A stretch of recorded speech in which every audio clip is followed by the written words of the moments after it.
Well, are you ready to party like it's the 1940s? Where did that come from? I don't know. The 1940s.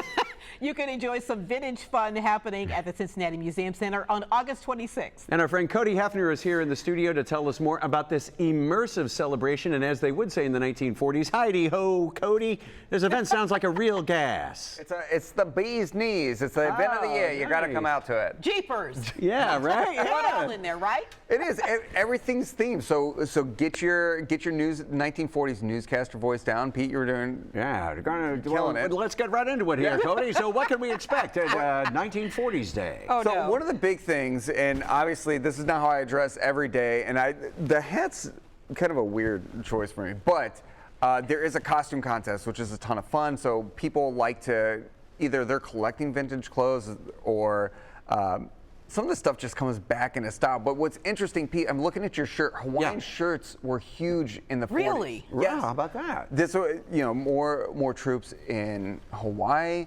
The Hawaii kind of being in the fold and kind of the cusp of becoming an American state. Yeah. So that was kind of an import, and it was this kitschy thing of the 40s, and obviously it never really went anywhere. So you're already knocking it out. He's ready I for love it. that. And to clarify for people too, I mean, this is going to be happening at the Museum Center. Yes, it's at Cincinnati Museum Center. It's at Union Terminal. What better place to turn it back to the 1940s than a place that looks like it's still frozen in the 1940s? And Union Terminal played such a huge role in the decade. So it's a lot of fun to relive that, to turn the clock back. Yeah, and you guys are always so good about making things interactive. Tell us about the interactive activities, and it won't cost a lot of clams, will it? That's How was that, guys? It's included with admission. If you're a member, it's free for members. There's going to be live music. There's going to be live dancing, dance instruction, dance lessons. So you're going to kind of immerse yourself in that big band music. Find yourself a swing dancing partner. If you don't know how, there will be someone there to show you. And something that's very cool this year that I was surprised to hear we're doing a fortune cookie making demonstration. We have a new culinary studio that we're building out, and they're doing a demonstration to make fortune cookies because this was something that immigrants had brought over in the late 1800s, but really kind of took off in the early 1900s, 1940s. Yeah. Who knew? And you get a little, in this space, it's not just about the food, it's about the history of it. And so we associate it with Chinese food. But really it was a lot of Japanese immigrants who brought it over. And of course, the 1940s with World War II, you get a little bit of that Japanese hysteria that the German hysteria of the World War I, right. Same thing World War II. And so it kind of becomes appropriated and assigned to Chinese culture versus Japanese culture. See, so you can have fun and you can learn things too. And the fascinating thing of this is, I know we were seeing some of the recreations from a previous event.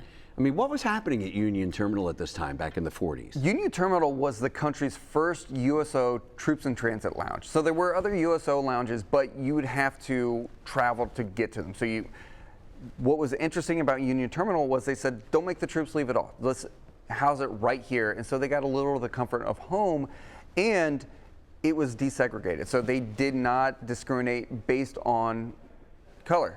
At a time when most of the country was still segregated, so black, white soldiers could walk in, they could get snacks and drinks and kind of relax and lounge around as they wait on their trains. And during the war, 1/5 of every U.S. soldier who served passed through Union Terminal, either to go to training camps or to ship out for war. Isn't that something? You know, I love all of the history. And what about any surprises? Are you going to have any surprises this year? Well, one of the things that's very exciting is the Tri-County Warbirds are doing a flyover of Union Terminal at noon, weather permitting, and we'll talk to Cam. We'll see if it looks good. But they're going to be doing a flyover of Union Terminal with those vintage 1940s planes, some of those icons from World War II. That's always exciting. That's really cool. And as you're out there watching for it and waiting for it, we'll have all these classic cars lined up. Nice. All the way back to a 1913 Model T, but you're talking a 1944 Jeep from World War II. Studebakers and Chevy Coupes and all these iconic cars, all that shining, gleaming chrome parked out in front of Union Terminal. It's going to be incredible, Cody. So we want to make sure people can go. Where can we get more information? And we need to get tickets for this, right? Yeah. Yes, cincymuseum.org. All the information's there. You can buy your tickets there as well. It's included with museum admission. So if you're really just coming to see the dinosaurs, you're coming to hang out in the Children's Museum, this is included with admission that day. What a value. Yeah, so poke around, see what you can learn. All right. All right. I'm going to poke around with this hat and see what I can. I love it. Dig out your costumes for the contest.